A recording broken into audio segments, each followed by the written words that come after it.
దేవుని నామమున అందరికీ వందనములు. దేవుడు మనల్ని సజీవంగా ఉంచారు అంటే కారణం ఆయన తన యొక్క ఆలోచనని మన పట్ల మార్చుకున్నారు. మార్చుకున్న విధానం చాలా ఆనందదాయకమైంది కాబట్టి మనం అందరం ఇక్కడ కూడుకుని ఉన్నాం. మన జీవితంలో ఎవరో అనుకుంటే ఇక్కడ ఉంటున్నాము అనుకునేది చాలా తప్పు. నా అంతట నేను నా కొరకు నేను చేసుకున్నటువంటి పుణ్యకార్యాలు, లేదంటే నేను చేసుకున్న ప్రార్థన, నేను చేసుకున్నటువంటి నా ప్రవర్తన, వీటి ప్రకారంగా నేను ఇక్కడ నిలవబడ్డాను అని అనుకోవడం అంతకన్నా భ్రమ. అందుకే భక్తుడు అంటాడు, కీర్తనల గ్రంథము 27వ కీర్తన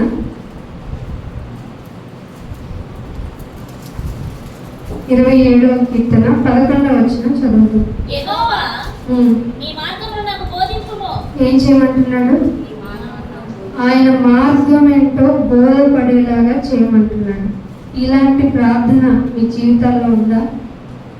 లేదంటే మనకు తెలిసిన మన ఆలోచన ప్రకారం ఏదైతే అనుకుంటున్నామో దాని ప్రకారంగా బ్రతకడానికి ఏమన్నా మీ యొక్క ఆలోచనలు ఉన్నాయా? యెహోవా దేవా, నీ యొక్క ఆలోచనను, నీ మార్గమును నాకు బోధించు. నా కొరకు పొంచి ఉన్న వారిని చూచిన తర్వాత కూడా స్ట్రైట్, సరళమైనది అంటే స్ట్రైట్ అనే, సరళమైనది అంటే ప్లెయిన్ పాత్ అంటాడు ఇంగ్లీష్లో. అంటే దానికి ఇంకే పక్క టింకర్లు ఉండవు. అంటే ఆ ప్లెయిన్ పాత్, సరళమైన మార్గంలోకి నువ్వు వెళ్తున్నప్పుడు నీకు బాధ అనిపిస్తుందేమో. దేవుడి మాట అలాగే ఉంటుంది. మనకి ఇష్టమైనట్టుగా మన ఆలోచన ప్రకారంగా ఉంటే మనకి ఏం బాధ అనిపించదు. ఫర్ ఎగ్జాంపుల్, మనం ఇక్కడ కూడుకున్నాం అనుకోండి, నేను ఓన్లీ పాటలతోనే నేను దేవుడిని మహిమపరుద్దాం అనుకుంటున్నాను అని ఒకళ్ళు అనుకొని వచ్చారనుకోండి, వాళ్ళకి వాక్యం రుచించదు. లేదంటే ఇంకొకళ్ళు నేను బాగా ప్రార్థన చేసేయాలి వాళ్ళ దేవుని మందిరానికి అనుకున్నప్పుడు వాళ్ళకి వాక్యం రుచించదు. నిజంగానే ఇష్టం ఉండదు, ఆసక్తి ఉండదు.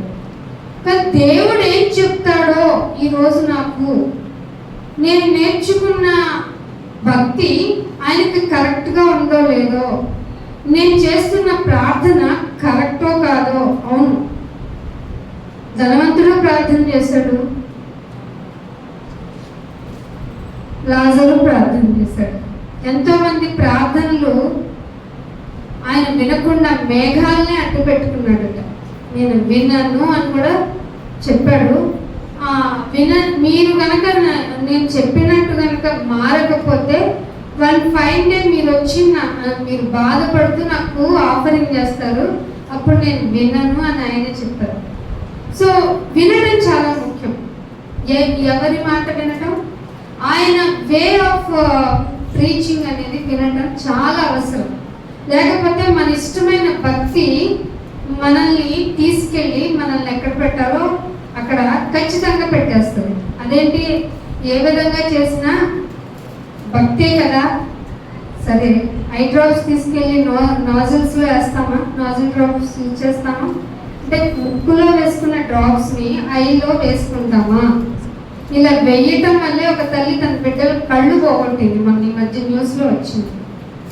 అంటే ఏవైనా డ్రాప్సేగా, ఎందుకు పోయింది మరి కళ్ళు? సో ఇది మీకు ఎంత అర్థమైతే వాక్యం వినటం వల్ల నీ ప్రవర్తన మారుతుంది. అది దేవుని యొక్క ఉద్దేశం. లేదు నాయనా, నేను మార్చుకున్నదే నా మంచి ప్రవర్తనే నువ్వు యాక్సెప్ట్ చెయ్యి, దాని ప్రకారంగా నేను బ్రతుకుతాను, అది నువ్వు నన్ను అడ్జస్ట్ చేసుకో అని చెప్పటం అనేది మూర్ఖత్వం. దేవుడు యాక్సెప్ట్ చేయడు. అందుకే భక్తుడు ముందే తెలుసుకుని ఏమంటున్నాడు, నీ మార్గము నాకు బోధించు. అంటే అప్పటికి దావీదు గారు కానీ ఇంకా మిగతా ఈ రచించిన వాళ్ళు ఎవరైనా కానీ వారి మార్గాల్లో పూజించారు, వారి మార్గాల్లో భక్తి ప్రదర్శించారు. అందుకనే నీ మార్గం మాకు బోధించు, నీ కొరకు కొరకు పొంచి ఉన్న వారిని చూచి, నా కొరకు పొంచి ఉన్న వారి కోసం నువ్వు నన్ను కేర్ చేయమాకు.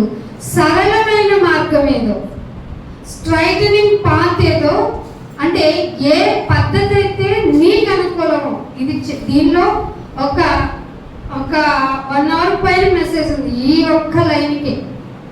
దీన్ని ఎందుకు తీసుకున్నాను అంటే 43వ అధ్యాయంలో మీకు మీరే గొప్ప అనుకుంటున్నారు, విసిగిపోయాను, నా మాటలు వింటేనే మీకు విసుగొచ్చేస్తుంది, నేను నూతన క్రియ చేసేసాను, ఇంకా మునుపటివి జ్ఞాపకం చేసుకోనక్కర్లేదు అని చెప్పిన మానని ఇశ్రాయేలీయుల గురించి యెషయా గారితో దేవుడు రాయించిన మాటలు మనకి చాలా చాలా ఇంపార్టెంట్ పాఠాలు అవుతాయి. అనుకున్నాము ఇశ్రాయేలుకి రాస్తే మనకేంటి, మనం మంచోళ్ళం కదా అని. లేదు, మనం మంచోళ్ళం కాదు. అందుకనే ఇదే ఇర్మియా గ్రంథంలోకి రండి. మీరు ఇందాక ఉత్తర ప్రత్యుత్తరాలుగా మన పాఠంగా చదువుకున్న యెషయా గ్రంథము 43వ అధ్యాయము 25వ వచనం చూడండి. 43వ అధ్యాయము 25వ వచనం. నేను అనేది ఇంట్రడ్యూసింగ్, నేనే అనేది వన్ అండ్ ఓన్లీ. నేనే నా చిత్తానుసారం అంటే నా నాకు ఇష్టమైంది, నా ఇష్ట ప్రకారంగా మీ అతిక్రమములను అది ఇది ఎవ్వరూ చేయలేదు. ఎంత తప్పు చేశారో ఇది దిద్దుకోగలవా జీవితంలో అన్న వాళ్ళని చూస్తాం. దిద్దుకోగలమా? పరిస్థితిలో దిద్దుకోలేము. ఇది సాధ్యమైంది, చేయగలిగింది, ఎదుటి వాళ్ళకి ఉపయోగపడేలాగా అతిక్రమాన్ని తీసేయటం ఇది ఎవరు చేయలేము. ఇది నీకు ఇప్పుడు అస్సలు అర్థం కాదు. దేవుడి యొక్క మార్గం నీకు బోధపడేలాగా నీ మనసును మలుచుకోకపోతే నీకు అర్థం కాదు. ఆయన ఇష్టానుసారంగా నా అతిక్రమంలోకి తుడిచివేయటం. నేనేమడిగాను నిన్నేమన్నా అడిగానా? 23లో ఏమడుగుతున్నాడు చూడండి. దహన బలులుగా గొర్రె పిల్లలను నా యొద్దకు తేలేదేంటి అని అడిగాను నేను. అదే అంటున్నాడు, నీకేమిష్టం లేనో గొర్రె ఇచ్చేయమంటావా, నా డబ్బులు ఇచ్చేయమంటావు, ఎంతో కొంత ప్రయత్నం ఇచ్చేవారు కదా మీరు. ప్రయత్నం అంటే పాత నిబంధన ప్రకారం మీరు 10వ వంతు ఇవ్వండి. మరి క్రొత్త నిబంధనలో ఏం పాటిస్తున్నావు? శరీరాన్ని సజీవంగా ఇంకా సమర్పించాలి. అంటే టోటల్ మందిరంలో ఉండాలి. అంటే దీన్ని నువ్వు ఎలా ఇస్తావంటే బతికున్నప్పుడే ఆయనకి అర్పించేలాగా. దీని ద్వారా నువ్వు సంపాదించి ఇస్తావా, నీ చేతి కష్టాన్ని ఇస్తావా, నీ చేతుల కష్టార్జితాన్ని ఇస్తావా, అసలు నువ్వే నీ జీవితం అంతా ఇక్కడ పణంగా పెడతావా? డిసైడ్ అయిపోమంటున్నాడు దేవుడు. చాలా క్లారిటీ ఇచ్చేసాడు. ఇంకా 10వ వంతు దగ్గరే ఆగిపోయావంటే నీకు 100 రూపాయలు వస్తే నువ్వు వచ్చేది 10 రూపాయల, నువ్వు ఇచ్చేది 10 రూపాయల, టోటల్ ఖర్చు పెట్టాలి ఇక్కడ. కానీ ఇక్కడ ఇలా చెబితే చాలా మంది ఏమంటున్నారంటే ఇది ఇచ్చేసి మేము వెళ్ళిపోతాం. దేవుడు అలా అన్నట్ల దహన బలులుగా గొర్రె మేకల పిల్లలను నా యొద్దకు తేలేదు అని నీ బలుల చేత నన్ను ఘనపరచలేదు, నీ నైవేద్యములు చెయ్యవలనని నేను నిన్ను బలవంతం చెయ్యలేదు. బలవంతం పెట్టలేదండి దేవుడు. ఇక్కడికి నువ్వు రావటం కూడా బలవంతం అయితే రానక్కర్లేదు. నీ శరీరం ఇలా ఇబ్బంది పెట్టినా నేను ఆయన కొరకు బతకాలంటే ఆయన మనసు ఆనందంతో ఉప్పొంగిపోద్ది. ఎందుకంటే నేనే నీ అతిక్రమలు నా ఇష్టం ప్రకారంగా తుడిచేశాను కాబట్టి దాని విలువ ఏంటో తెలిస్తే నువ్వు బలవంతంగా రావు. ఏంటి రాలేదు అనిపించుకో. ఆయన కొరకు మందిరంలో నిలబడి ఆయన కొరకు ఏం వింటే ఆయన మార్గము తెలుసుకొని నేను ఇంకా దగ్గర అవ్వగలను అని నిన్ను నీవు ప్రిపేర్ చేసుకుంటావు, నిన్ను నీవు సిద్ధపరచుకుంటావు. అందుకనే పైగా నువ్వేం చేసావు అంటున్నాడు. 22లో ఏమంటున్నాడు? యాకోబు అంటే ఎవరనుకుంటారు? వాక్యమును యాకోబుకు ఇది తెలియాలి మనకి. ఎవరికైతే వాక్యాన్ని తెలియచేశానో ఆ యాకోబు అండ్ కోపీపులారా, నీవు నాకు మొరపెట్టుటలేదు. ఇశ్రాయేలు, ఎవరినైతే ఎన్నుకొని మిమ్మల్ని అందరి ప్రజానికానికి గుర్తుగా ఉంచుతానో, మీరు మిమ్మల్ని చూసి మిగిలిన అన్ని జనాంగం అంతా ఆ మందంతా ఇక్కడికి వచ్చేసి నా కొరకు నిలబడాలి అన్న ఈ ఇశ్రాయేలులారా, మీరేమయ్యారో తెలుసా? నన్ను గురించి విసిగిపోయారు. నన్ను గురించి విసిగిపోయారు. ఎవరంటున్నారు ఈ మాట? ఏంటి, ఎన్ని సంవత్సరాలు నా జీవితకాలం రోజు తింటున్నాను, విసిగానా? రోజు తాగుతున్నాను, విసుగు పడ్డానా? రోజు ఇష్టమైన పదార్థాలను ఈ శరీరానికి ఇచ్చాను, అస్సలు కోరవలేదేంటి? రకరకాల వస్త్రాలు ఈ శరీరానికి ధరించాను, కానీ ఏ రోజు బట్టల గురించి ఇంకా అవసరం లేదని విసుగు పడలేదేంటి? కానీ ఈ శరీరానికి పెట్టిన ఆహారం కానీ, దుస్తులు కానీ, ఆఖరికి ఈ శరీరమైన మన్ను గనుక మన్నైనది తిరిగి మట్టిలోనికి వెళ్ళిపోతుంది కదా. మరి ఆ మట్టిలోనికి వెళ్ళేదాని గురించి ఏ మాత్రము విసుగు పడని నీవు, ఆత్మయే జీవింప చేస్తుంది. నేనిచ్చు నీళ్లు ఎన్నటికి దాహం కలగజేయవు. అవి జీవ జలములు. అవి నీ దాహాన్ని తీరుస్తాయి, ఆత్మను రక్షిస్తాయి, నీకు మంచి మార్గాన్ని తెలుపుతాయి. నిత్య కట్టడగా ఉన్న ఈ నా మాటలు నా దగ్గరకు తీసుకొచ్చి నిన్ను నాలో నిలుపుతాయి అని చెప్పిన దేవుని మాట నీకు విసుగయిందా? అందుకనే కీర్తనల గ్రంథము 40వ కీర్తన కూడా చూడండి ఏమంటాడు. అందుకే దేవుడు దావీదు గారిని అంత బాగా మెచ్చుకున్నారు కూడా. 40వ కీర్తన 6వ వచనం చూడండి. బలులనైనను నైవేద్యములైనను నీవు కోరుటలేదు. అదేంటైనా పాత నిబంధనలో అంతా ఈ పాపం చేస్తే ఇది మన్నావు, ఈ ప్రాయశ్చిత్త పరిహారార్థం చేయమన్నావు, ఉన్నోళ్ళైతే ఇలా ఇవ్వండి అన్నావు, లేని వాళ్ళైతే కనీసం గువ్వ పెట్టాలన్నా అర్పించాల్సింది అని ఒక ప్రణాళికను, ఒక నిబంధనను ఏర్పాటు చేసావు కదా. ఇప్పుడేంటి ఇలా అంటున్నావు అంటే, అవి చనిపోతున్నాయి నా వల్ల అనే రియలైజేషన్ రాని నీకు నువ్వు ఎన్ని బలులు ఇస్తే ఏంటి లాభం, ఎన్ని తీసుకొచ్చి ఇస్తే ఏం లాభం? చాలా మంది కూడా చూడండి, చర్చికి ఏమి ఇస్తారు? చర్చికి ఏం కావాలంటే మేము ఇచ్చేస్తాం, మరి మీరు రారండి, వద్దు. ఇదేంటి మరి? చర్చికి ఏం కావాలంటే ఏం అవసరం ఉందండి? ఇస్తారు, మాకు ఈ అవసరం ఉందండి, ఇచ్చేస్తాం పోండి, మరి మీరు రామండి. దేవుడు ఏమంటున్నాడు? బలులు కానీ నైవేద్యాలు కానీ నువ్వు కోరట్లేదు, నువ్వు నాకేమిచ్చావు చదవలేను. నీవు నాకు చెవులు ఇచ్చావు. చెవులు ఇవ్వట కాదు, నిర్మించావు. మహా కట్టడాన్ని నిర్మాణము అంటారు. చెవులు అనేది జస్ట్ చిన్న పని కాదు. నీ చెవుల శబ్దము ఎందుకు ఇవ్వబడింది అంటే ఆయన మాట వినటానికి. విన్న నీవు బలిచ్చేసి నైవేద్యం తెచ్చి నన్ను మెప్పిద్దామనుకోకు. నాకేమిచ్చావు? చెవులనిచ్చావు. బలులనైనను పాప పరిహారార్థ బలులనైనను నీవు తెమ్మనలేదు. ఎక్కడ చెప్తున్నావు? అక్కడేమో తెమ్మన్నావు, ఇక్కడేమో తెమ్మనలేదంటున్నావు. ఏంటి నువ్వు ఇక్కడ ఒకలాగా అక్కడ ఒకలాగా మాట్లాడుతున్నావు? నువ్వు దేవుడువేనా? నువ్వేమో నా మాట ఏ భూమి నశించిపోద్ది, ఆకాశం ఏమన్నా గతించిపోద్దేమో కానీ నా మాట ఎన్నటికీ గతింపదు అంటావు. మీరు మారిపోతారేమో, ఎవరైనా మారిపోతారేమో, నిన్న నేడు నేను ఎలా ఉన్నాను?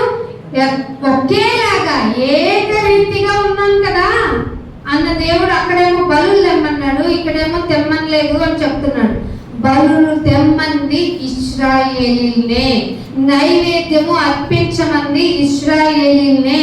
మరి నిన్నేం తెమ్మన్నాడు? నీకు చెవులు నిర్మించాను. నిందిస్తే నీకేమొచ్చింది? విసుగు వచ్చింది. ఏమొచ్చింది నీకు నా మాట అంటే? విసుగు వచ్చింది. ఎందుకని కొంతమంది ఫస్ట్ లో చూడండి, బాప్తీసం తీసుకున్నప్పుడు వాళ్ళు చూస్తే మనకి కాలిపోతామేమో అన్నంత పవిత్రంగా కనపడతారు. తర్వాత తర్వాత తర్వాత వాళ్ళలో ఎందుకు దేవుని ప్రేమ ఉండకుండా పోతుందంటే లోకంతో సాంగత్యం. అసలు ఏమాత్రం ఇబ్బంది పడని సాంగత్యం చేస్తే యాకోబు ఏమనేసారు తెలుసా? వ్యభిచారులారా. యాకోబు రాసిన పత్రిక 4:4 చూడండి. ఏ వ్యభిచారులు?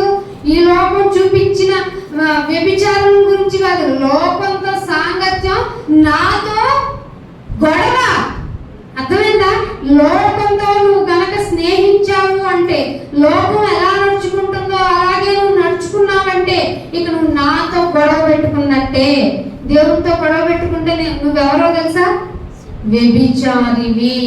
మీరు అనుకుంటున్న ఈ లోక జ్ఞానం అనుకునే వ్యభిచారం కాదు, నన్ను వదిలిపెట్టిన జీవితమే ఇక మీకు నేను వేసిన ముద్ర వ్యభిచారులు. ఇది భరించగలమా? భరించలేము. కాబట్టి లోకంతో స్నేహం చెయ్యొద్దు అని చెప్పాడు. మరి ఏం చేయమంటావయ్య అంటే, లోకంతో స్నేహం చేస్తే వచ్చే నష్టాలు ఎక్కడ చెప్పబడతాయి? మందిరంలో చెప్పబడతాయి. మందిరంలో ఏం చెప్తారు? నీకు ఇష్టమైన బోధ చెప్పబడదు, ఆయనకి ఇష్టమైన మార్గము బోధింపబడుతుంది. అది ఎవరు చెప్తారు? ఆయన్ని ప్రేమించిన వారిని. చూడండి, ఇదే యెషయా గ్రంథం 43లో ఏమన్నాడు ఆయన? మొదటి వచనం చూడండి. యాకోబు నిన్ను సృజించిన వాడనకు యెహోవా, ఇశ్రాయేలు నిన్ను నిర్మించిన వాడు ఏమేం చేశాడట? సృజించాడు, నిర్మించాడు. సో నిన్ను వినమంటున్నాడు. నువ్వేమన్నా నీ అంతటి వచ్చావా? నీ అంతటి నువ్వు చెవి ఇక్కడ వద్దులే ఇక్కడ పెట్టుకుంటా తల మీద వచ్చావా? కళ్ళు ఇక్కడ వద్దులే వెనక పెట్టుకుంటానే నిన్ను నువ్వు నిర్మించుకున్నావా? నీ చేతిలో ఏం లేదు, నిన్ను చేసింది నేనే అని చెప్తూ నిన్ను సృజించిన వాడిని, నిర్మించిన వాడిని, నిన్ను విమోచించిన వాడునైన నేను ఏం పెట్టి పిలుస్తున్నాను? అదేంటి? మీ అమ్మా నాన్నలు పెడితే కాదా పేరు? మీ అమ్మా నాన్నలు పెట్టక ముందే నీ పేరు ఇదని ఆయనకి జగత్తు యొక్క పునాది వేయబడక ముందే తెలుసు. అందుకే నీకు సపరేట్ గా వేలుముద్ర ఉంది. నీ వేలుముద్ర నా వేలుముద్రతో సరిపోదు. నీ కనుగుడ్లో ఉన్న ఐరిస్ నా దాంతో సపోర్ట్ అవ్వదు. నీ పళ్ళ యొక్క సెట్ నా సెట్ తో అవ్వదు. ఇలా ప్రపంచంలో ఎన్ని వేల కోట్లు ఉన్నారో, ఇప్పటి వరకు ఎంతమంది పోయారో వాళ్ళందరూ డిఫరెంటే దేవుడి దృష్టిలో. అందుకే పేరు పెట్టి పిలిచాను అంటున్నాడు ఆయన. నీ పేరు నీ తల్లిదండ్రులు ఈ రోజు నిర్ణయించవచ్చు. ఐ మీన్ నువ్వు పుట్టిన తర్వాత నామకరణం అని ఒక సెరమనీ చేసి, ఇదిగో నా బిడ్డ పేరు నామకరణం అని ఎవరితోనూ పెద్దలతోనూ పెట్టించవచ్చు. కానీ నీ పేరు ఇదే అని నిర్మించుకుంది, ఏర్పాటు చేసుకుంది ఆ దేవాది దేవుడు. కొత్త పేరు పెట్టి నిన్ను పిలిచాను అంటున్నాడు. అందుకని 21వ వచనంలో చూడండి ఏమంటున్నాడు? నా నిమిత్తము నేను నిర్మించిన జనులు. నా నిమిత్తము నేను నిర్మించిన జనులు ఎక్కడ ఉంటారు? మందిరంలో ఉంటారు. మందిరంలోకి రావాలంటే క్వాలిఫికేషన్ ఏంటి? ఆయన మాట వినాలి, ఆ మాట గైకొని ఆయన చిత్తానుసారంగా ప్రవర్తించడానికి ఇష్టపడేవాళ్ళు ఆయన మాట వినడానికి ఇంకా ఆసక్తి చూపుతారు. ఆ చూపించిన ఆసక్తి ఎలా ఇంప్లిమెంట్ చేసుకోవాలో మరింత ఉత్సాహాన్ని కలిగి ఉంటారు. అందుకే ఆసక్తి విషయంలో మీరు ఏమై ఉండొద్దు అన్నాడు? మందంగా ఉండకండి, ఆసక్తి కలిగించుకోండి. ఆసక్తి కలిగించుకోవడానికే మందిరానికి రండి.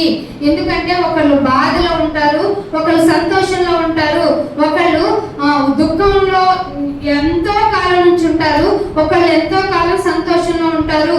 ఒకరి భారాన్ని ఇంకొకళ్ళు భరించుకోండి, ఒకళ్ళు ఓదార్చుకోండి, ఒకళ్ళు సపోర్టివ్ గా నిలబడండి. ఇది మందిరంలో జరగాల్సిన పని. ఇది ఎప్పుడు జరుగుతుంది? ఆయన మార్గము నీకు ఇష్టమైనప్పుడు, ఆయనకి ఇష్టమైన మార్గము నీకు బోధింపబడుతున్నప్పుడు అప్పుడు ఏం చేస్తావో తెలుసా?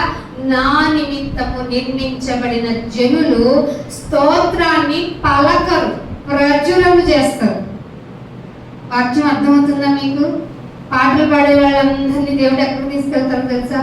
పాటలు ఒకటే, ఆరాధన అంటే పాటలు ఒక్కటే, ఆరాధన అంటే ప్రార్థన ఒక్కటే అని అనుకునే వాళ్ళందరికీ డైరెక్ట్ టికెట్. ప్రార్థన ఉండాలి, పాట ఉండాలి, అంతకు మించి ఆయన వాక్యమును కూర్చిన అడుగు జాడలు నీలో కనపడాలి. దాన్నే ప్రచురము చేయడం. ఏమంట? నా కొరకు నిర్మించుకున్నవాడు, నా కొరకు నిర్మించుకున్న నా జనులు నా స్తోత్రము స్తోత్రము స్తోత్రము అని 48 గంటలు చెప్పరు. ఏం చేస్తారో తెలుసా? 48 గంటలు కాదు, ప్రతి సెకను ఆయన గురించి ప్రచురము, అడ్వర్టైజ్. అర్థమైందా? ప్రచారం. ఉల్లిపాయలు ఉల్లిపాయలు అన్నాడు అనుకోండి, ఏమిట్రా పద్దాకని గోల్ అంటారా? నీకు అవసరమైతే తీసుకెళ్తాం, అవసరం లేకపోతే ఇంకా డిస్టర్బెన్స్ అనుకుంటే తలుపులన్నీ క్లోజ్ చేసుకుంటాం. వాళ్ళని ఎందుకు డిస్టర్బ్ చేస్తామా? ఎందుకని? వాడికి అవసరం ఎవరికో వాడికి అమ్ముకుంటున్నాడు. మరి వాక్యపు అవసరత ప్రపంచం మొత్తానికి ఉంది. నీ వీధిలో మొదలెడితే, నీ ఇంటిలో మొదలెడితే, నీ వీధిలో మొదలెడితే, నీ వాడలో, రాష్ట్రంలో, దేశంలో, ప్రపంచ దేశాల వరకు వెళ్ళాలి. సకల జనుల సాక్షార్థం అంటే ఈ ప్లస్ ప్రకృతికి కూడా నువ్వు సాక్షార్థం చేయాలి. అందుకే సత్యబోధకులు ఎవరైనా చెప్పినప్పుడు మాకు మనుషులతో పని లేదు, అక్కడ ఒక కెమెరా పెట్టండి. ఎందుకంటే ఇప్పుడు కెమెరా ఎందుకు అంటున్నాము అంటే బోధ ఇప్పుడు సోషల్ మీడియాలోకి విపరీతంగా వెళ్తుంది. అబద్ధ బోధ చాలా విపరీతంగా వెళ్తుంది. మరి అబద్ధ బోధకులకు ధీటైన సమాధానంగా సత్య బోధకులు నిలబడి చెప్పాలిగా. ఇవ్వబడిన తలాంతుని మరింతగా ఎలివేషన్ చేసి దేవుని కొరకు ఉన్న జనాంగము, దేవుని చేత నిర్మించబడిన జనాంగము, స్తోత్రము అనగానే they want vocabulary language. They use, వాళ్ళు ఏం చెప్తారు అంటే ప్రచురిస్తారు. స్తోత్రము అంటే ఆయన్ని ప్రైడింగ్ చేయడం అంటే వాక్యము ద్వారానే ఎలివేట్ చేస్తారు. వాక్యము ద్వారా ఎప్పుడైతే మనం ప్రొజెక్ట్ చేసి చూపిస్తామో నిజంగా ఆయన బోధకు ఇష్టపడిన హృదయాలన్నీ కలవరపడతాయి. ఫస్ట్ కలవరపాటు కలిగిందంటే వాక్యం పని చేసినట్లే, ఇబ్బంది కలిగిన వాక్యం పని చేసినట్లే. వాక్యము నీకు సాక్షాత్మైపోతుందని నీకు తెలియచేయడానికి కలవరం జరుగుతుంది, ఇబ్బంది జరుగుతుంది, నిన్ను మొత్తుకుంటుంది. అందుకనే లూకాస్ ఇర్మియా గ్రంథము 14వ అధ్యాయం చూడండి. ఈ మాట కొంచెం క్లారిటీగా మీకు చెప్తాను. ఇర్మియా గ్రంథము 14వ అధ్యాయము 7వ వచనం. 14వ అధ్యాయం ఏంటంట? తిరుగుబాటు. తిరుగుబాటు. ఎక్కడైనా లోకంలో తిరుగుబాటు జరిగితే ప్రాబ్లం లేదేమో, కానీ తిరుగుబాటు దేవుని ఎదుట మనుషుల వల్ల జరిగితే చాలా ప్రాబ్లం. అది తెలుసుకున్న భక్తుడు అంటున్నాడు, దేవా, ఉన్నవాడైన దేవా, మా తిరుగుబాటులు అనేకములు నీకు విరోధముగా మేము పాపం చేశాము, మా దోషములు మా మీద. మా దోషం, మేమెక్కడ దోషం చేశామయ్యా, మేమెక్కడ పాపం చేశామయ్యా అని మనకు అలవాటు. కానీ ఒక రోజు దోషము అంటే పాపానికి మించింది. అంటే దోషం అంటే ఏంటో తెలుసా? ఇది చేయకూడదు అని చెప్తే తిరిగి చెయ్యడాన్ని, అంటే తెలిసి చేయడాన్ని దోషము అంటారు. ఈ దోషము ఏం చేస్తుందట? ఒక రోజు వచ్చి మీ మీదే, ఎస్ నేనే విట్నెస్, ఆ రోజు నా ద్వారానే, ఇదిగో నా వల్లే ఇదిగో ఈ పని చేశాడు, ఆ క్రియనైన నేనే నేరారోపణ నీ మీద చేస్తున్నా. అదే చెప్తున్నాడు, మా దోషములు మా మీద దోషారోపణ చేయిస్తున్నాయి, నీ నామమును బట్టే నీ కార్యం చేసి. ఇలా చెప్పారు ఎప్పుడైనా మీ ప్రార్థనలో? నాయనా, ఆ రోజు నుంచి ఈ రోజు వరకు నన్ను కాపాడావు, ఏం చేసినా నీ మీద తిరుగుబాటు చేశాను. ఎలా చేశాను? ఉన్న జీవితం మొత్తం ఫణంగా పెట్టమన్నావు. కొత్త నిబంధనకు వచ్చేటప్పటికి కనీసం గంట కూడా ఇక్కడ కూర్చోలేని నా జీవితం 6 దినాలు నన్ను సజీవంగా ఉంచో, పోషించో, వస్త్రాలు ఇచ్చో, ఆరోగ్యం ఇచ్చో, ఈ లోపు అనారోగ్యమైన నన్ను మంచి స్వస్థతనిచ్చో, మళ్ళీ ఇక్కడ కూర్చుని పెట్టడానికి సమయం ఇస్తే నేను మాత్రం రాలేను. ఇదే తిరుగుబాటు. వస్తే ఏముంటుంది, 4 మాటలు వాళ్ళు చెప్తారు. నో, మీకు ఏది చెప్పబడాలో చెవులు నిర్మించిన వాడైనా ఆయనకు తెలుసు. కాబట్టి బలక్కర్లేదు, నైవేద్యం లక్కర్లేదు, నువ్వు వచ్చి నా మాట విను. ఎందుకంటే చెవులను టోటల్గా నేను నిన్ను నిర్మించుకున్నాను అని చెబితే మనం ఏం చేస్తున్నామంట? వినటం లేదట. అందుకే నీ ఇర్మియా గ్రంథం 18వ అధ్యాయం తీయండి. ఇదే ఇర్మియా గ్రంథం 18వ అధ్యాయము 20వ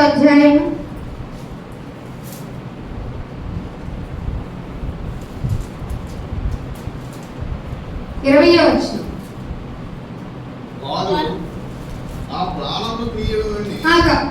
వారు చదవండి. వారు నా ప్రాణము తీయవలనని చేసిన మేలులకు ప్రతిగా. ఏం మేలు చేస్తుంటాడు ఇర్మియా గారు చెప్పండి? ఏం మేలు చేస్తుంటాడు? దేవునికి ఇష్టమైన మార్గాన్ని ఇశ్రాయేలుకి బోధించాడు. వారు నా ప్రాణము తీయవలని గ్రొంట తవ్వారు, చేసిన మేలులకు ప్రతిగా. ఎంత మంచిగా మమ్మల్ని దేవుళ్ళకి నడిపించావు ఇర్మియా అన్నాడా? కీడు చేశారు, వారికి మేలు కలగవలనని వారి మీదకి నీ కోపాన్ని తప్పించడానికి. అది నిజమైన భక్తులు, దేవుని యొక్క నిర్మాణము చేత చేయబడిన వాళ్ళు, దేవుని స్తోత్రాన్ని ప్రచురపరిచేవాళ్ళు సమాజ శ్రేయస్సునే కోరుతారు, సంఘ శ్రేయస్సునే కోరుతారు. ఈ విధంగా వాళ్ళు కీడు చేసినా సరే, అందుకే అంటున్నాడు, వాళ్ళ మీద నుండి నీ కోపాన్ని తప్పించడానికి నీ సన్నిధి నిలిచిన నేను వారి పక్షమున మాట్లాడానా లేదా? ఇవి చేస్తారు ప్రార్థన. మీరు ఎంత కీడైనా చేయండి. అందుకే మీకు మేలెందుకు జరుగుతుందో తెలుసా? నాయనా, నీ కోపం వాళ్ళ మీద మాత్రం రాగాలి నీకు. ఇదే కదా నేను ఆఫర్ చేశాను నిన్ను. ప్లీజ్ నాయనా రిమైండ్ చేసుకోండి. నువ్వేమంటావు? ఎప్పుడు చూడు ఈ వాక్యమే చెప్తా ఉంటాడు. అదే 18వ వచనం చూడండి. అప్పుడు జనులు ఇర్మియా విషయమై యుక్తిగా ఒక యోచన చేశారంట. యుక్తిగా అంటే తెలివిగా కాదు, ఇక్కడ ఒక డిఫరెంట్ వేలో. చూడటానికి మంచి కార్యంలాగా అనిపించాలి, కానీ ఇర్మియా చచ్చిపోవాలి. అందుకని ఏం చేద్దాము? ఒక మంచి యోచన చేసి, యాజకుడు ఎప్పుడు ధర్మశాస్త్రం వినిపించక మానడు. ఎవరు? ఇర్మియా.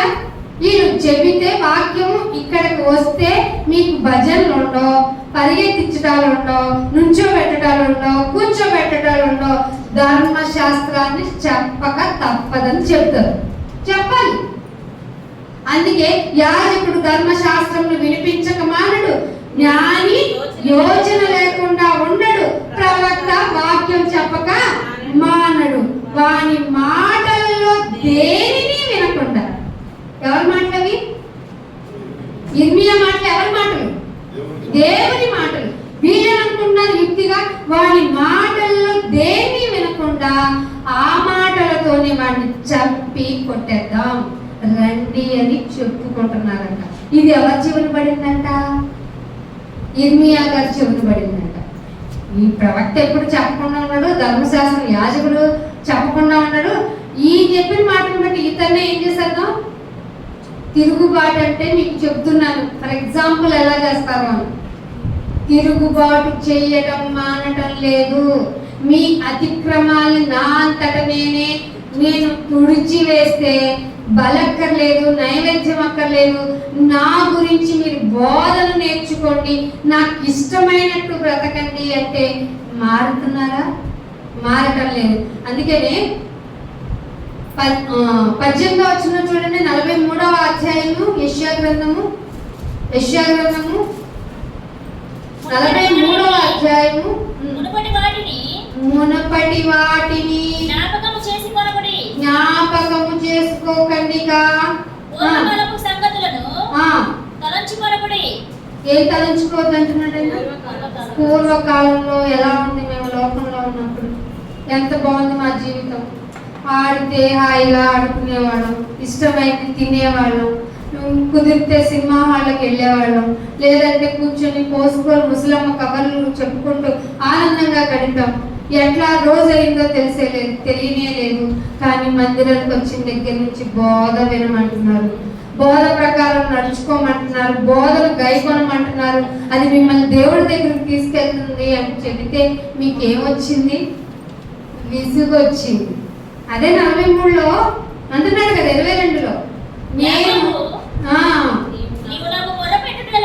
మీకేం చేయట్లేదు. ఇంత వాక్యం విని ఇంత జాగ్రత్తగా ఉండమని చెప్తే మీకేమనిపించాలి? మీ జీవితం మీకేమనిపించాలి చెప్పండి? నాయనా ఎంత సుకృతం నాయనా నా జీవితం, ఎన్నో ప్రాబ్లమ్స్ ఉన్నాయి, ఎన్నో ఇబ్బందులు ఉన్నాయి, కానీ నీ మాట వినడం ఇంపార్టెంట్ అని కదా నన్ను ఇక్కడ ఉంచావు అని కదా మనకి ఆఫరింగ్స్ ప్రేయర్స్ రావాలి. ఏం రావట్లేదు కదా. నీవు నాకు మొరపెట్టుటలేదు, ఇశ్రాయేలు నన్ను గూర్చి నీవు విసిగిపోయావు. నన్ను గూర్చి నువ్వు ఏం చేసావు? విసిగిపోతున్నారు. దేవుని మందిరానికి రావడం అంటే బోరు కొట్టేస్తుందా? దేవుని మందిరం అంటే బోరు కొట్టేసింది కాకుండా మళ్ళీ నిద్ర జోగితం. ఇంకా ఇక్కడ మామూలుగా మనం ఒక స్టేబుల్ స్టాండర్డ్ గా సిట్టింగ్ లో ఉంటే ఒక నిద్ర వస్తుంది, కానీ మనసు విని ఆ పద్ధతుల ప్రకారం నడుచుకునే జీవన విధానం లేదంటే నువ్వు సోమరిపోతువే కదా. నిన్ను ఎక్కడికి వెళ్ళమన్నాడు దేవుడు? సోమరిపోతే అయితే ఎక్కడికి? చీమ ఎక్కడ ఉంటుంది? ఎంత ఉంటుంది? చిన్న చీమ, దాని దగ్గరికి వెళ్ళి బుద్ధి తెచ్చుకోవాలి. సిగ్గనిపించట్లే మనకి. సోమరిపోతు జీవితం సంఘంలో ఉండకూడదు. అందుకనే 26వ వచనంలో ఏమంటాడు చూడండి, నాకు జ్ఞాపకం చెయ్యండి, మనం కూడి వాదిస్తాం. ఎవరితో? దేవుడితోనంట. ఏమని? నీవు నీతిమంతుడు అని నీవు నిరూపించడానికి నాతో ఎంతగా వాదిస్తావు? నీవు నీతిమంతుడుగా తీర్చబడినట్లు నీ వ్యాజ్యం, నీ గొడవ ఏంటో నాకు ఎక్స్ప్లెయిన్ చేయి. దేవుడు ఏమంటున్నాడు? నేనేం చేశాను ప్రభువా? పాపాలు అంటారేంటి? రేపు వెళ్ళి ఇదే అడుగుతానంటావు కదా. ముందే దేవుడు ఏం చేస్తున్నాడు? నీకు అన్ని ముందే తెలియజేశాను. నీవు నేర్చుకోవాల్సిన ప్రతిదీ నేను గ్రంథస్థం చేయించాను. ఇక నీకు వినటమే మిగిలింది. అందుకే చెవుల నిర్మాణం జరిగింది. మరి విన్నావా లేదా? వినకుండా ఏమంటున్నావు? మేమేం పాపం చేసాం? మీరేంటి పద్దాక పాపులు అంటారు? నేను చేసిన పుణ్యకార్యాలు తెలుసా? నేను చేయడం కూడా అపకారం లేదు. అందుకే సోమరవయ్యో వెళ్ళి చీమ దగ్గర నేర్చుకో. దేవుడు చెప్తున్నాడు. మన దేవుడి దృష్టిలో ఎప్పుడు నీతిమంతులు కాలేము. ఎందుకని? ఆయన చిత్తానుసారంగా మనల్ని నీతిమంతులుగా తెచ్చాడు. లేకపోతే ఏమంటే సెక్షన్ ఉంది కాబట్టి నేను ఎవరిని మర్డర్ చేయలేదు, అదే లేవనుకోండి, నరహత్య ఏమంత పాపం కాదని ఒక రూల్ సెక్షన్ వస్తే ఎవరిని ఎంతమందిని చంపేస్తారు? చంపడం నేరం కాదు. అసలు చంపితేనే నేరం ఉందంటే మనకి రోజు రక్త చరిత్రలే వార్తలు కదా. మరి ఎంత చెప్పినా, ఇంత బాగా నీకు చెవులు ఇచ్చి విను, నువ్వు నేర్చుకో అని చెబుతున్నా, నువ్వు ఎందుకు వినట్లేదు? నీకు విసుగు వచ్చింది. ఏది? ఎన్ని రోజులకి? కొన్ని రోజులకి. నీ జీవితం ఆయన దృష్టిలో ఎంత? 1000 సంవత్సరాలు ఒక రోజు. తెలుసా మీకు? ఇది గుర్తుందా? ఆయన సన్నిధిలో గడపడం 1000 సంవత్సరాలు అయితే ఒక రోజు కింద కౌంట్ చేసుకుంటాడట. అసలు ఒక రోజన్నా గడిపినట్టు ఎట్లా అయితే మన జీవితం ఎంత 1000 సంవత్సరాల 60 లేదా 70 ఈలో పుట్టుకొని పోతాం. మరి ఇన్కంప్లీట్ డేలో ఎలా ఆయన దగ్గరికి వెళ్తాం మనం? తరతరములకు నివాస స్థలం పరలోకం కాదు, ఆయనలోకి ఎలా వెళ్తాం? మరి ఆయన స్వభావం ఏంటి? పరిశుద్ధుడు. పరిశుద్ధుడు అంటే ఇది ఏది ఆయనలో ఇది తప్పు అని కనిపెట్టడానికి లేదు. అలాంటి నువ్వెళ్ళి నేను నీతిమంతుణ్ణి అని నీ గొడవని ఏమైనా ఎక్స్ప్లెయిన్ చేసుకోగలుగుతావా? అసలు ఇది ఊహించగలమా? అలాంటి కేటగిరీ ఉన్నారు ఇప్పుడు లోకంలో. మేము వెళ్ళి చెప్పుకుంటాం దేవునికి. ఏంటమ్మా గుడికి రాలేదు అని అడగండి ఎవరన్నా. మేము దేవుడికి తెలుసు, దేవుడికి మేము చెప్పుకుంటాం. మా ఇష్టం వచ్చినప్పుడు వచ్చి చెప్పుకుంటాం. ప్రతి దినము ఆయన సన్నిధిలో కనపడట్లా. మన అవకాశం, మన సానుకూలత ఆదివారం మాత్రమే. ఆ టైంకి మీరందరూ వస్తారు కాబట్టి బోధకుల్ని అరేంజ్ చేసి మీకోసం బోధించడానికి పెడితే ఆ టైంలో అరగంటలో నీ బుర్రలోకి వెళ్ళేదంతా 10 నిమిషాలు, నువ్వు గుర్తు పెట్టుకునేదంతా 0. నిజం. వచ్చే వారం అడగండి ఏం చెప్పారు అని. చెవులు ఇచ్చారన్న సంగతి కూడా మర్చిపోతాము. అక్కడే కదా 43వ అధ్యాయంలో మనం చదువుకున్న కీర్తనలో చదువుకున్న 49లో దహన బలి అక్కర్లేదు, నైవేద్యం అక్కర్లేదు, చెవులు నిర్మించాలని చెప్పి చదువుకున్నాం. మంచి మార్గం బోధించడానికి రమ్మనాలి, మందిరానికి నేర్చుకున్నాం. ఇవేమీ గుర్తుండవు. మరి ఇంకే ధైర్యంతో నువ్వు లోకంలోకి వెళ్తున్నావు? నువ్వు అంటే ఎవరిని నమ్మిద్దామని మందిరానికి వస్తున్నాం? మనం ఏం నేర్చుకుందామని వస్తున్నాం? ఎందుకు మారటం లేదు? మరి నేర్చుకుందామని వచ్చినప్పుడు అదే అంటున్నాడు, నీవు నాకు జ్ఞాపకం చేయి.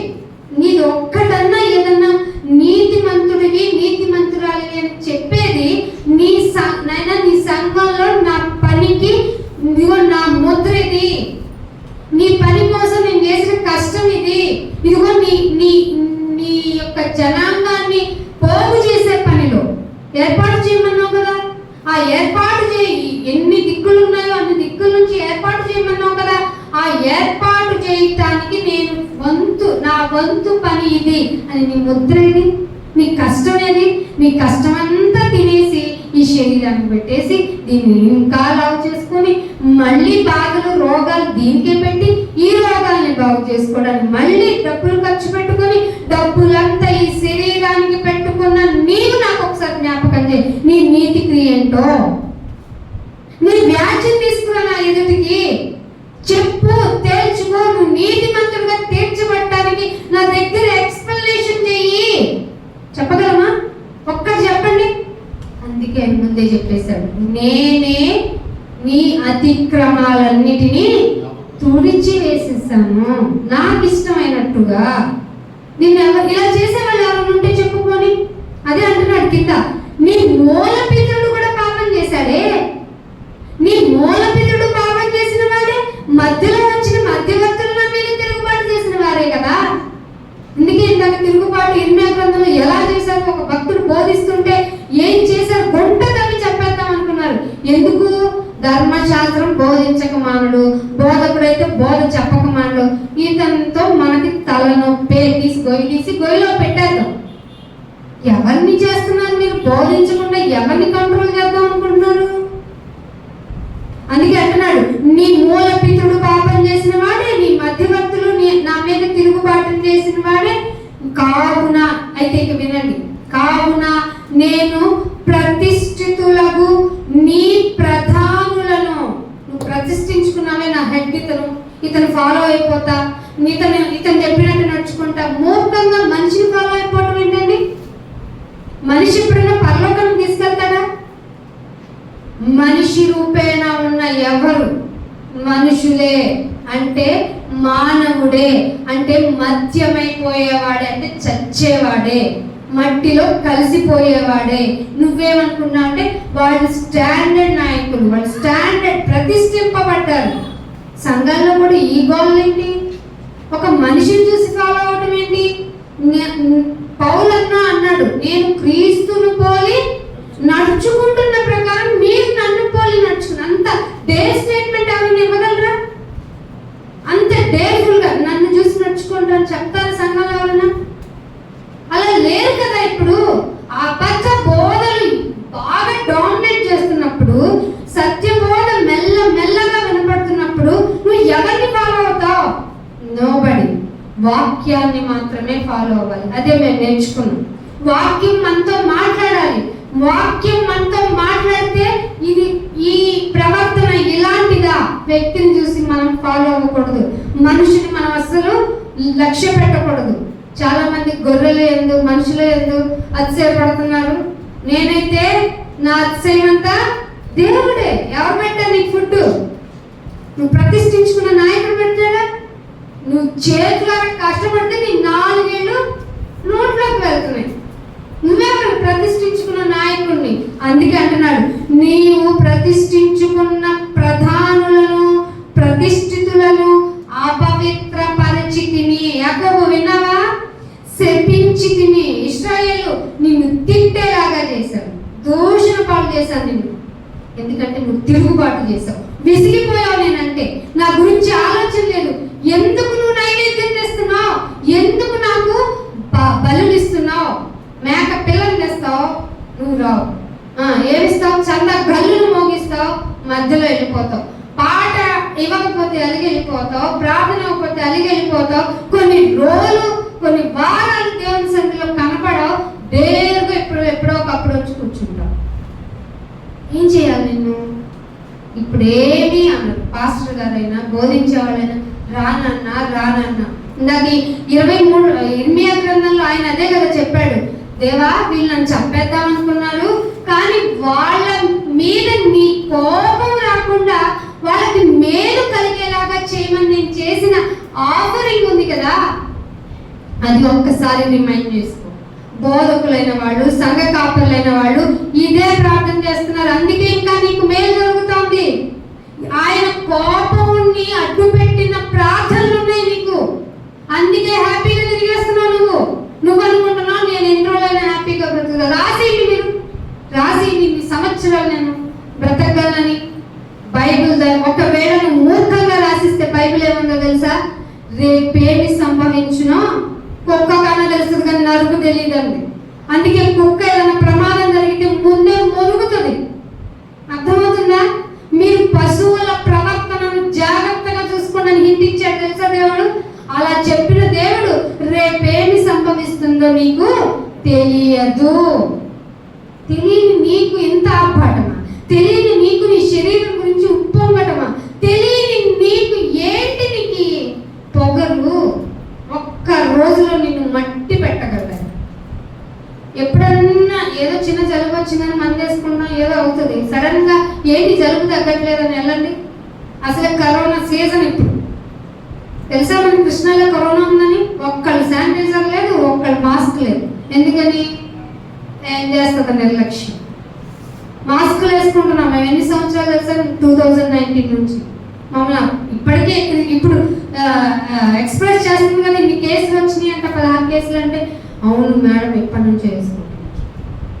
ఎందుకు ఒక రూల్ని, ఒక పద్ధతిని మీ మైండ్లో పెట్టుకోవాలి. ఆఫ్టర్ ఆల్ శరీరపరమైన క్రమశిక్షణ లేదు అంటే కారణం అంటే తెలుసా? దైవికంగా నువ్వు చాలా లోయర్గా ఉన్నావు. ఆయన మాటలను వినటం లేదు.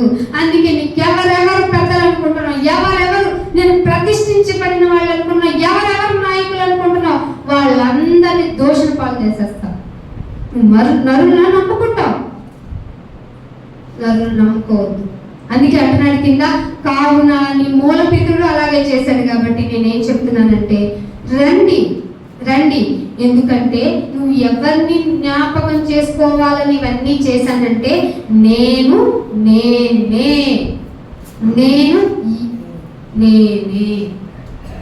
నేనే నా చిత్తానుసారంగా నా అతిక్రమాలు చేశాను. నువ్వు ఈయనతో నా నిమిత్తము సువాసన గల లవంగా ఎంత ఉంటుంది? ఇంత చిన్నది. సువాసన గల లవంగని తేలేదు, చెక్కని తేలేదు, నువ్వు రోకలించి కూడా కొనుక్కోలేదు. వాక్యం మీకు ఎలా ప్రకటింపబడుతుందండి? ఉచితముగా. మీరు కొన్ని పెద్ద పాస్టర్ల దగ్గరికి వెళ్ళండి, వాళ్ళు చిన్న ఏబిసిడీలు కూడా చెప్పలేరు థియాలజీలో. నేను చెప్తున్నాను, వాళ్ళు ఎంత రాంగ్ ఇంప్లిమెంటేషన్ చేసి చెప్తారంటే వాళ్ళ స్వార్థం కోసం చెప్తారు. పైగా చెప్పిన దానికి ఇంత భారీ అమౌంట్ ఇవ్వాలి. వాళ్ళు వచ్చేటప్పటికి వెల్కమ్ చాలా ఘోరంగా ఉండాలి, క్రాకర్స్ ఉండాలి, పూలు చల్లాలి. ఇవన్నీ చేస్తే వాళ్ళు ఏంటయ్యా చెప్పేదంటే కనీసం నీకు దేవుణ్ణిలో ఎలా ఉండాలో నేర్పించరు సరికదా, నువ్వు నాకు ఎంత ఇవ్వలేదేంటని అలిగి వెళ్తారు. దేవుడు ఏమంటున్నాడు సరే నాన్న, నువ్వు ఏం తెచ్చావు? లవంగా అన్నది అప్పట్లో ఇది చాలా ప్రేషియస్. ఇప్పుడు ప్రతి ఇంట్లో లవంగాలు, చెక్కలు అనేవి, సుగంధాలు అనేవి ఉంటున్నాయి, కానీ అప్పట్లో చాలా అరుదుగా దొరికేవి. అవి అరుదుగా దొరికేవన్నీ తీసుకొచ్చి దేవుని సన్నిధిలో పెట్టడం అప్పుడు ఉన్న ఒక గొప్ప మంచి లక్షణం. ఎందుకంటే అంత అరుదైన దాన్ని నీకు తెచ్చానంటే నువ్వు కోరుకుంటున్న నా హృదయం ఇంకెంత బాగా పెడతానని రిజంబుల్ గా చూపించడం. అందుకే అంటున్నాడు, నా నిమిత్తము సువాసన గల లవంగ తేలేదు, చెక్క తేలేదు, అసలు రోకలిచ్చి కొనలేదు, మీ బలి పశువుల కొవ్వు చేత కూడా నన్ను తృప్తిపరచలేదు. బాగా కలిసిపోయిన నీ హృదయం ఉందన్న ప్రార్థన చేస్తుందా? నీ హృదయం ఏమైందన్నాడు దేవుడు? క్రొవ్వింది. క్రొవ్విన హృదయం విరిగితేనే కదా ఆయన వింటాడు. విరగకుండా క్రొవ్విన హృదయంతో మందిరంలో ఉంటే నువ్వు ఈ లోకం అనే మాలిన్యంతో మట్టిగా కనపడతావు. దేవునికి ఏ మాత్రం నీలో లోకపు లక్షణాలు ఇక్కడ చూపిస్తావు, కానీ ఏ బాధ వచ్చినా, శోధన వచ్చినా, నాయన నువ్వు నాకున్నావు కదా, నువ్వు నన్ను చూసుకుంటావు కదా, నా పోషకుడు నువ్వు కదా, నన్ను నిర్మించిన వాడు నువ్వు కదా, అసలు నన్ను ఈ అంతరంగము యొక్క పాపము నుండి విమోచించిన వాడివి కూడా నువ్వే కదా అని ఒక తీర్మానం కలిగి ఉంటావు. నువ్వు తేలేదు, బాగా బలిసిన పశువుల క్రొవ్వు చేత నన్ను తృప్తి పరచలేదు సరికదా, నీ పాపముల చేత ఏం చేసావు? జై చేత నువ్వు తేవాల్సిన తేవకపోగా నువ్వేం చేసావంటే నీ పాపముల చేత నీవు నన్ను విసిగించేశావు. 43వ అధ్యాయంలో ఎన్నిసార్లు వచ్చిందండి? 2 సార్లు విసిగించడం. ఒక మనిషి ఒక్కసారి విసిగితేనే జీవితంలో ఇక నేను చూడను, నీతో మాటలేవు, నీ గురించి పట్టించుకోనంటే ఒక్క ఈ అధ్యాయంలో ఇన్నిసార్లు ఆయన విసిగిపోయాను అంటున్నాడంటే ఇక నీవు ఏం అండర్స్టాండ్ చేసుకోగలుగుతావు ఆయన గురించి? అందుకే అంటున్నావు, నీ పాపముల చేత నీవు నన్ను విసిగించితివి, నీ దోషముల చేత అబ్బా అంటావే, ఇక్కడికి వచ్చి ఆయాసపడతావే, ఇంకెంతసేపు ఉండాలి అని సేమ్ ఫీలింగ్. అంతకు మించి 100 రెట్లు నీ విషయంలో, నా విషయంలో ఆయన ఆయాసపడుతున్నాడు.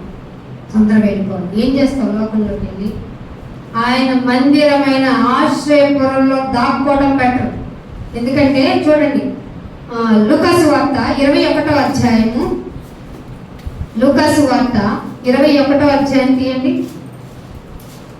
34వ వచనం. 21వ అధ్యాయము 34వ వచనం. మీ హృదయాలు దేని వల్ల అంట? తిండి దేనికి ప్రాబ్లం అంట? హృదయానికి. ఒకవేళ తిండి, మత్తు, తిండి వల్ల ఏమొస్తుంది? మత్తు వస్తుంది.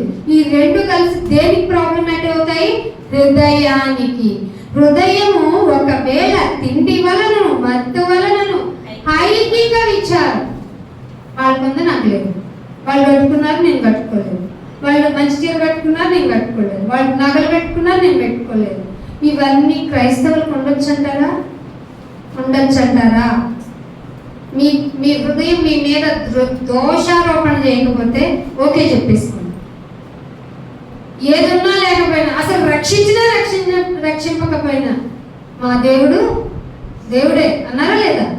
ఆ తీర్మానాలు ఉన్నాయా? ఇంకెందుకు వస్తారండి? ఫిల్టర్ అయిపోతారు. చూడండి, మీరు సీజనల్ భక్తులుగా కాకుండా ఎప్పుడు వచ్చే భక్తులు కొంతమంది ఎందుకుంటారు? వాక్యం అవసరం వాళ్ళకి. వాక్యం లేకపోతే బ్రతకలేరు. వాక్యపు విలువ వాళ్ళకి తెలుసు. అందుకనే ఇక్కడ ఏమంటున్నాడంటే, మీ హృదయాలు ఒకవేళ తిండి వలన, మత్తు వలన, ఐకిక విచారం. ఏంటైనా అందరినీ బాగుంటే నన్ను ఉంచలేదు, ఉంచకపోతే వినవా? నా దగ్గరికి రాలేవా? జాబ్ లేకపోతే నా దగ్గర ఉండవా? నా మాట పట్టించుకోవా? ఏంటి నీకు? చెప్పండి, మీకున్న విచారం నేను చెప్పండి ఒకసారి. ఐకిక విచారం అంటే ఈ లోక విచారం. ఈ లోక విచారాల వల్ల మందంగా తయారైపోతారు. మందం అవటం వల్ల ప్రాబ్లం దేనికి వస్తుందో తెలుసా? ఆ దినానికి. ఆ దినం ఎలాంటిది? రేపు వస్తానని చెప్తారా బైబిల్? అకస్మాత్తుగా, సడన్ గా. ఎందుకు మీరు మందిరానికి రావాలంటే ఆ గడి ఎప్పుడో తెలియదు, ఆ దినం ఎప్పుడో తెలియదు, నువ్వెప్పుడు పోతావో తెలియదు, ఆయన రాకడెప్పుడో తెలియదు. సో అకస్మాత్తుగా మీ మీదకి ఎలా ఉరి అంటే మరణం వచ్చినట్లుగా రాకుండా మీ విషయమై మీ విషయమై పాస్టర్ గారు కాదు, మీ విషయమై బోధకులు కాదు, మీ విషయమై మీరే జాగ్రత్తగా ఉండాలి. అంటే ఏం చేయాలి? నీ మార్గం ఏంటో చెప్పయ్యా, నీ మార్గపు బోధ ఏంటో చెప్పయ్యా. విసిగిపోతున్నాయన నీ మాట వింటే. విసుగు కలిగించాను నా పాపముల వల్ల, నా దోషాల వల్ల నేనే విసుగు కలిగించాను. అయినా నా మీద కోపపడకుండా నన్ను నీవు నీకిష్టమైనట్టుగా నీ జనాంగముగా నీవే క్రియేట్ చేసి నీ స్తోత్రాన్ని ప్రచురించే బిడ్డల లిస్టులో నన్ను ఉంచావు. ఏమివ్వను నేను? బలివ్వను, నైవేద్యం ఇవ్వను, నాకు చెవులు నిర్మించావు. నీకు ఇష్టమైన బోధ విని ఆ ప్రకారంగా నేను నడుచుకుంటాను. ఇదిగో నా జీవ ఫలాన్ని. ఆరాధన రాదా? పాత చింతకాయ పచ్చడే. ఎవరి ప్రార్థన చూసిన పాత చింతకాయ పచ్చడే. ఇంకా ఏం వాక్యం పనిచేయట్లేదా మీలో? మీరు ఎలా అనుకుంటున్నారు? బోధకుడు బోధిస్తాడు, ధర్మశాస్త్ర యాజకుడు ధర్మశాస్త్రాన్ని బోధిస్తాడు. సో నేను నా డ్యూటీ ఏంటి? ఆరాధన చేయమన్నారు అయ్యారు కాబట్టి ఆరాధన చేస్తాను. ఏమని చేస్తాను? ఆ రోజు ఈ రోజు కాపాడా, థ్యాంక్ యూ. ఇంతేనా? ఇన్ని సంవత్సరాలైన తరువాత కూడా ఘనాహారం తీసుకోవాల్సిన నీవు ఇంకనూ పాలు తాగుతున్నావా? ఇప్పుడు 18-20 సంవత్సరాలు వచ్చిన బిడ్డలకి అమ్మా నాకు పాలే ఇంకో ఫుడ్ పెట్టమంటే అమ్మ ఊరుకుంటుందా? ఎందుకు ఊరుకోదు? పాలు ఒక ఏజ్ వరకే సంపూర్ణ పౌష్టికాహారం. ఒక ఏజ్ దాటిన తర్వాత సకలం కావాలి నీ బాడీకి. నీ సెల్ డివిజన్ కి చాలా రకాల ఫుడ్ పడాలి బాడీలో. అందుకు అన్ని రకాల ఫుడ్, ఘనమైన ఆహారం తీసుకొని శరీరానికి సంబంధించిన న్యూట్రిషనిస్ట్లే చెప్తా అంటే ఆత్మకు సంబంధించిన బోధ విషయమై మీకు మీరే జాగ్రత్త. అంటే మీరు ఎన్నిసార్లు బోధ వినాలైతే ఎంత మందితో చెప్పించుకోవాలి, పాఠం చెప్పించుకోవాలి, గుణపాఠం వచ్చేలాగా తెప్పించుకోవాలి. మీలో విసుగు రాకూడదు కదా. విసుగు వచ్చి విసిగించేస్తారా నన్ను? అందుకే అంటున్నాడు, మీ హృదయాలు తిండి వలన, ఐకిక విచారాల వలన మత్తు వస్తుంది, నిద్ర వస్తుంది. కానీ ఆ డే ఆకస్మికంగా ఊరిలాగా వస్తుంది. సో మిమ్మల్ని మీరు ఏం చేయమంటున్నాడు? మిమ్మల్ని మీరే జాగ్రత్తగా చూసుకోండి అంటున్నాడు. ఒక మాట చూపిస్తాను. 19వ వచనం, 43వ అధ్యాయము 19వ వచనం. ఈ యెషయా గ్రంథము ముగింపుకు వచ్చేసాను. 43వ అధ్యాయము 19వ వచనం. ఇంకా డిక్లరేషన్ చేస్తున్నాడు. మళ్ళీ ఫర్గివ్నెస్ ఇస్తున్నాడు ఆయన, మళ్ళీ క్షమాపణ ఇస్తున్నాడు. ఏంటట? ఇదిగో ఒక నూతన క్రియ, వెరీ న్యూ, అది ఎవ్వరు చేయండి. నూతన క్రియ చేస్తున్నాను ఇప్పుడే. ఇక నువ్వు ఆలోచించి నిర్ణయం తీసుకున్న వెంటనే మొలిచిపోతుంది. ఏంటయ్యా అంటే అది చదవమ్మా. అది నూతన క్రియను ఇప్పుడే మొలుస్తుంది. ఎప్పుడు మొలుస్తుంది అంటే నువ్వు ఆలోచిస్తే మొలుస్తుంది. నువ్వేం చేస్తావంటే ఆలోచించటంలా, ఆలకిస్తే కదా ఆలోచిస్తావు, ఆలకించడంలా. బోధకుడు బాబు చెప్పుకుంటాడు, నా పాటి నేను పడతాను, నా పని నేనేం చేస్తానంటే నేను ఇక్కడ ప్రజెన్స్ ఇచ్చేస్తాను, వెళ్ళిపోతాను. నాకు కావాల్సినవి అవి కాదు, నేను అవి కోరుకోవడం లేదు. నీవు నా మాట వినాలని కోరుకుంటున్నాను అంటున్నాడు. చదవమ్మ. నేనేం చేస్తానో నీకు తెలుసా? అరణ్యంలో ఏం దొరుకుతుంది అనుకుంటున్నావు? ఏమి దొరకవు. అందుకే యేసు ప్రభువు ఉపవాసం ఉంటే శాటన్ ఎక్కడికి పట్టుకెళ్ళిందో తెలుసా? అరణ్యమునకు.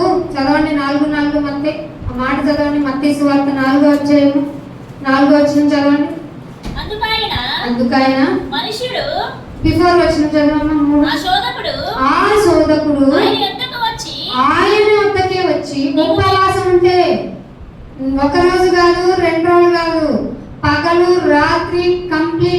40 దినాలు ఉపవాసం ఉంటే దేవుడు ప్రత్యక్షం వల్ల ఎవరు ప్రత్యక్షం వచ్చారు? మీకు అర్థమవుతుంది? ఆలోచిస్తున్నారా? బోధన సరిగా వినండి. 40 దినాలు ఉంటే మళ్ళీ పరీక్ష జరిగింది యేసు ప్రభు వారికి. ఆ శోధకుడు వచ్చి నీవు దేవుని కుమారుడవైతే, ఇంకా బిఫోర్ వచ్చిన నీవు దేవుని కుమారుడు, ఇంకా ముందు వచ్చిన చదవమ్మా. 40 దినములు 40 దినములు 40 రాత్రులు ఉపవాసం ఉండిన పిమ్మట ఆయన ఆకలి కొనగా, దానికంటే ఫస్ట్ వచనం బెటర్. అప్పుడు యేసు అపవాది చేత శోధింపబడుటకు, ఎప్పుడు 40 దినాల తర్వాత శోధింపబడుటకు ఆత్మ వలన అరణ్యములోనికి కొనిపోబడెను. అంటే లాక్కెళ్ళింది. అర్థమైందా మీకు? ఇంకా భయంకరంగా చెప్తే మీరు తట్టుకోలేరు. అదే అన్నాడు యేసుప్రభు వారు, నేను బతికున్నప్పుడు కొన్ని సంగతులు చెప్తేనే మీరు గ్రహించట్లేదు, ఇంక ఏ సంగతులు చెప్తే మీరు వినగలరు, మీ చెవులు మందంగా ఉన్నాయి. సో నేను ఇంకా కరుణ చెప్తున్నాను, నా తర్వాత ఆదరణకర్తను పంపిస్తాను, ఆత్మ మీకు సర్వసత్యంలోకి నడిపించాల్సింది. నా టైం అయిపోతుంది. అందుకే మాకు కూడా టైం అయిపోతుంది. ఏ రోజు ఏమి సంభవించినా నరునికి తెలియదనే కాన్సెప్ట్ లో ఉన్నాం కాబట్టి దేవుడు అందించినటువంటి ప్రతి విషయాన్ని సంఘం ద్వారా వదిలిపెట్టేస్తున్నాం. ఎప్పటికైనా మారాలనే సదుద్దేశంతో అరణ్యంకు కొనుకోబడను. ఆ అరణ్యంలోకి ఎందుకు కొనుకోబడ్డాడు? టాపిక్ ఏంటి? అరణ్యంలోనికి వెళితే ఇంకా ఏం దొరకవు. ఎక్కడ ఏముందో దొరకదు, సరికదా? ప్రాణహాని ఎక్కువ ఉంటుంది. అటువంటి పరిస్థితుల్లో 43వ అధ్యాయానికి రండి. నేను అరణ్యములో త్రోవనిస్తున్నాను. ఇది ఎవరు చేయలేరు. దీని మనుషులు నమ్ముకోకండి. మనుషుల వల్ల ఏ సహాయం జరగదు. అప్పటికున్న పరిస్థితులను బట్టి మనం తొందరపడిపోయి ఆ మనుషులు గారు ఇది జరుగుద్ది అనుకుంటాం. ఇది మనకి గుణపాఠం. అరణ్యంలో త్రోవగా చేస్తాడు ఆయన, అంతే. ఇంకా ఎడారిలో ఎండమావులే కనపడతాయి, నదులు వస్తాయా? ఎడారిలో నదులను కలగజేస్తాడు. నూతన క్రియ అంటే అది. ఈ జీవితంలో ఎడారి లాంటి జీవితం, లోకం అనే ఈ శరీర క్రియలు కలిగిన జీవితం, శరీరాశ, నేత్రాశ, జీవపు డంబం కలిగి ఏ మాత్రము ఒక మొలవని జీవితానికి ఆయన నూతన క్రియ ఇచ్చాడు. నిన్ను మారనంటున్నాడు, నువ్వు మారి ఆయన కొరకు బ్రతకమంటున్నాడు. అందుకే 2వ దశలోనికి రాసిన పత్రిక ముగించేసేస్తున్నాను. ఇదే లాస్ట్ మాట. 2వ దశలోనికి రాసిన పత్రిక 2వ అధ్యాయము 13వ వచనం. 2వ అధ్యాయము 13వ వచనం. ఎవరి వలన ప్రేమించబడాలంటే మనం ప్రభువు వలన ప్రేమింపబడ్డాం. సహోదరులారా, బ్రదర్స్, సిస్టర్స్, సంఘమైన మీరందరూ ఎవరి చేత ప్రేరేపింపబడితే ఇక్కడికి వచ్చాం?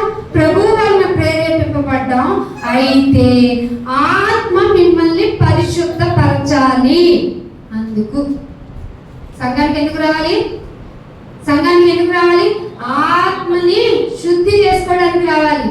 ఎన్ని ఆలోచించుంటాం. మంచి కాదు, చెడ్డవి. అది మంచిదైనా చెడ్డదైనా దేవుని ఎదుట ఎక్స్ప్లెనేషన్ చేయాలి. హృదయాలోచన ఎరిగిన వాడు కదా ఆయన. అందుకనే ఆత్మ మిమ్మల్ని పరిశుద్ధపరచుట వలన మీలో ఏమవుతుందంటే సత్యాన్ని నమ్మటానికి వీలవుతుంది.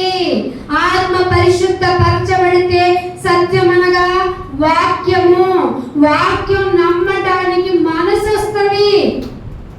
ఆయన గుడ్డిగా నన్ను నమ్మేయండి అని చెప్పడు. ఆయన ప్రతి దానికి ప్రూఫ్ ఇస్తాడు. ఇది దేవుడి లక్షణం. ఈ దేవుని యొక్క నిజ దేవుని యొక్క స్టైల్ ఏంటంటే, నమ్ముకోవడానికి నేనేమిచ్చాను? చెవులు నిర్మించాను. చెవులు నిర్మించిన ముందు నేనే నిన్ను శుద్ధీకరిస్తాను. శుద్ధీకరించడానికి నీకు శుద్ధీకరించాను అంటే నీకు కలిగే ఆ ఎక్స్ప్రెషన్, ఆ లక్షణం ఏంటంటే నువ్వు సత్యాన్ని నమ్ముతావు, వాక్యాన్ని నమ్ముతావు. అవును, అరణ్యంలో త్రోవ కలగజేసేది ఆయనే, ఎడారిలో నదులు ఇచ్చేది ఆయనే. ప్రతిష్ఠితులను నేను నమ్ముకోను, నాయకుల్ని నేను నమ్ముకోను. నమ్ముకోను, నా దేవుణ్ణి నమ్ముకుంటాను అనకుండా నువ్వేం చేస్తున్నావు తెలుసా? తిరుగుబాటు చేస్తున్నావు. తిరుగుబాటే నీ లక్షణం అంటున్నావు, దిద్దుబాటు నీకు అసహ్యం అంటున్నావు. సో మారు నీవు. అందుకే అంటున్నాడు, సత్యాన్ని నమ్ముకుంటావు. సత్యం నమ్ముకున్న వెంటనే నీలో వచ్చే లక్షణం ఏంటో ఇంకోటి చెప్పనా? రక్షణ. ప్రతిరోజు చనిపోతున్న మనము ఆయన వాక్యము చేతనే రక్షింపబడిపోతున్నామన్న ఆలోచన కలుగుతుంది. రక్షణ పొందుటకు దేవుడు ఎప్పుడు ఏర్పాటు చేసుకున్నాడంటే ఈ పరిస్థితులన్నిటికీ ఆదిలోనే. ఈ మాట ఎక్కడ కనెక్ట్ అయిందో తెలుసా? ఎఫెసీయులకు రాసిన పత్రిక 1వ అధ్యాయంలో 7వ వచనంలో, జగత్తు యొక్క పునాది వేయబడక ముందే ఆది యందు భూమి ఆకాశములను ఎందుకు కల్పించావయ్యా అంటే, ఆదిలో నిన్ను నన్ను పేరు పెట్టి మరి పిలిచాడు. ఎంత కనెక్టివిటీ ఉందో తెలుసా బైబిల్? మీకు వాక్యం, సత్యం, పరిశుద్ధపరచబడటం, ఆత్మ లక్షణాలు ఇవేం తెలియకపోతే ఎంత బతికి లోకమంతా అక్కడ బతుకుతుంది. వేరైపోయాము అనుకొని ఇక్కడికి వచ్చిన నువ్వు మారకుండా మారాను అంటే నీకు ఇంకా శిక్ష పెరుగుతుంది. సో మారి ఎలా ప్రార్థన చేయండి ఆయన, ఎలా ఆరాధించండి ఆయన. ఆ రోజు నుంచి ఈ రోజు వరకు నా కొరకు పెట్టిన కష్టం ఎంత నాయనా? ఈ లోకంలో ఎవరు ఇవ్వలేరు. ఈ లోకంలో ఒక రోజు ఫ్రీగా ఫుడ్ ఒక రోజు పెడతారేమో, వాళ్ళ మనసు లక్షణం బయటపడుతుంది. ఒక రోజు పెట్టినా, ఒక రోజు హెల్ప్ చేసిన నా వల్ల అనేటువంటి ఒక దెప్పి పడవడం అనేటువంటి మాటల యొక్క చాతుర్యాన్ని ఉపయోగిస్తారు. నువ్వు ఎన్ని చేస్తున్నావు నాయనా? నేను తిరుగుబాటు చేసినా ఇదిగో ఇక నేను నా జీవఫలమైన నా హృదయంతో మనస్ఫూర్తిగా నా హృదయాన్ని ఇక్కడ ప్రతిష్ఠిత చేస్తున్నాను. ఇక నా ప్రతి ఆలోచన నీ కొరకే, నా ప్రతి పని నీ కొరకే. ఇదిగో ఇలా పని చేస్తున్న నాకు నీ మందిరంలో డబ్బు అవసరం అంటే ఈ శరీరంతో కష్టపడిన మొత్తానైనా తీసుకొచ్చి ఇక్కడ పెట్టి సత్యవాక్యాన్ని వినిపింపజేస్తాను అని ప్రతిష్ఠిత జనము ఏం చేస్తుందట? స్తోత్రమును ప్రచురం చేస్తుందంట. అట్లా ప్రచురించే ధన్యత మీకు అందరికీ దయచేయాలని దేవుణ్ణి కోరుకుంటూ ఈ నా మాటలు ముగిస్తున్నాను. చిన్న ప్రార్థన చేస్తాను. తండ్రి, మీకు ఎంత వందనాలు, స్తోత్రాలు నాయనా. మా జీవితం ఏంటో మాకు తెలిసింది. దిద్దుబాటు చేసుకోమని ఎన్ని అవకాశాలు మీరు ఇస్తున్నారు. మూర్ఖత కలిగిన మనస్సుతో బలి చేస్తే సరిపోతుంది, నైవేద్యం పడితే సరిపోతుంది అనుకుంటూ మీ దగ్గరికి వచ్చేసి నాకు ఇష్టమైన భక్తిని నేను చేస్తున్నాను. దయతో క్షమించండి. నా హృదయాలోచనలు ఎరిగిన మీరే మీ అంతటగా నన్ను పవిత్రపరిచారు. నేను ఇంత మహత్ కార్యము ఏ ప్రతిష్ఠితుడు చేయలేడు, నన్ను ఏ గొప్పవాడు చేయలేడు, ఏ నాయకుడు చేయలేడు, ఏ గొప్ప జనము చేయలేడు. నీవే నీ అంతటా నీ ఇష్టానుసారంగా నా పేరు మార్చి నన్ను పిలుచుకున్నందుకు మీకు వందనాలు. ఇదిగో నీ మాటలు ప్రకటించటం, నీ స్తోత్రాన్ని ప్రచురపరిచే జనాంగంలో నన్ను మమ్మల్ని చేర్చినందుకు వందనాలు. నాయనా, నేను అతిగా ప్రేమించాలనే ఆశ ఉంది.